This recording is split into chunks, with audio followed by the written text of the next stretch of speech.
अस्सलामुअलैकुम नाज़रीन, मेहरान टीवी में भलिका आवां हां मुबशिर सोलंगी। अया हुआ है पेरियागुल सबका पेरी नजर हेडलाइंस ते। सदर आसिफ अली ज़रदारी पार्लियामेंट जो गदल इजलास सुभाणे तलब करे वरतो। सहाफ़ियन मीडिया वर्करन जे तहफ़ुज़ जो बिल पेश थियण जो इम्कान।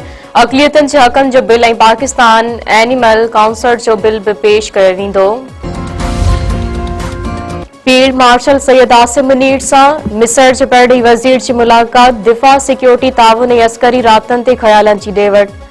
चैलेंजस खे मुंहुं ॾियण लाइ आला सतही राब्तनि जे तसलसल जी अहमियत ते ज़ोर। वज़ीर आज़म बरतानिया में 4 ॾींहं रहण बाद अॼु वतन वापस रवानो थींदो। ज़रनि मूजिब शहबाज शरीफ अॼु राति वतन वापस पहुचंदो। लंडन में वज़ीर आज़म शहबाज शरीफ जो 7 मेडिकल अपॉइंटमेंट्स थियूं। हिन मुख़्तलिफ़ वफ़दनि सां मुलाक़ातूं कयूं। दिफ़ा वारे वज़ीर ख़्वाजा आसिफ चयो आहे त chief of defence forces J notification ते कम शुरू करे छॾियो आहे।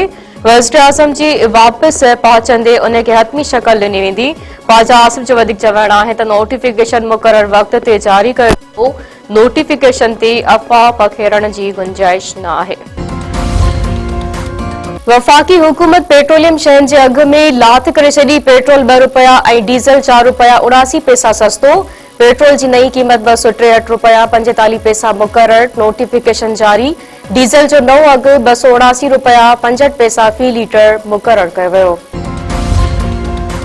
गड़ी यासिन वेझो बिरोही जतोई तकरार त वकील नौजवान भाणज समेत क़तल। हथियारबंदनि जी फायरिंग में अली हसन बिरोही ऐं संदसि भाणज नज़ीर बिरोही सख़्त ज़ख़्मी। लाड़काणो अस्पताल नियंदे रस्ते में फौत। वाक़े बहादुरनि में सख़्त छिकताण। पुलिस ॻोठ नौशेरो में पिट क़ाइम करे छॾी। वारसनि जो चवणु आहे त वकील अली हसन ऐं नज़ीर बिरोही अदालत वञी रहिया हुआ त मथां हमलो कयो वियो। पुलिस जो चवणु आहे त ज़मीन जे तकरार तां धुरियनि जा 4 माण्हू क़तल थी चुका आहिनि।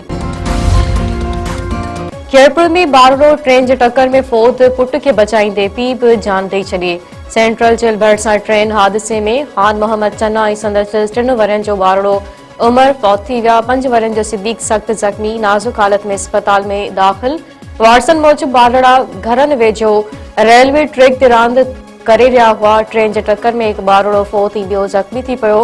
पुटनि खे बचाईंदे वालिद बि फौत थी वियो। कराची में नीपा भरिसां बारड़ो गटर जे खुलियल हॉल में किरी पियो। 3 वरनि जे इब्राहिम जो इलाज केतिरा ई कलाक गुज़रण बावजूद हथ न अची सघियो। इंतज़ामिया तरफ़ां मदद न करण ते वारिस ऐं इलाइक़े वासी स्टाफ आहे एहतजाज। वालिद मूजिब हू शॉपिंग करण लाइ निकिता त पुट हथ मां छॾाए संदसि अखियुनि ॾाढो खुलियल हॉल में किरी पियो। मेयर मुर्तज़ा वहाब चयो आहे त वाक़ियो अफ़सोसनाक आहे। ॿार जी ॻोल्हा जारी आहे। कुझु माण्हुनि वाक़िए खे सियासी मक़सदनि लाइ इस्तेमालु कयो।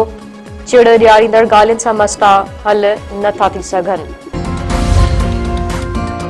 मुझो जमालो जतन सां मुझो जमालो आ सिंध सां ये सिंधड़ी सुन लाल जी जे मेरो जो लाल लतीफ जो। मेहरान टीवी तरफ़ां 7 डिसंबर ते ऐलानियल सकाफ़ती ॾियारे जी तयारियूं उरूज ते पहुची वयूं। सिंध जे क़दीमी सकाफ़त खे दुनिया ताईं उजागर करण लाइ मर्द औरतूं बुज़ुर्ग तोड़े बारड़ा पुरजोश। पढ़ो लिखो हुनर सिखो ऐं नशो छॾियो जे सिरे हेठि मुख़्तलिफ़ शहरनि में मच कचेरियूं ऐं ॿिया प्रोग्राम मुनक़िद। टणे मोहम्मद खान में शहरी इतिहाद ऐं सिविल सोसाइटी तरफ़ां रैली। रेलवे स्टेशन खां प्रेस क्लब ताईं सकाफ़ती रैली। समें माण्हुनि पारां सिंधी वेस वॻा पाए झुमरियूं।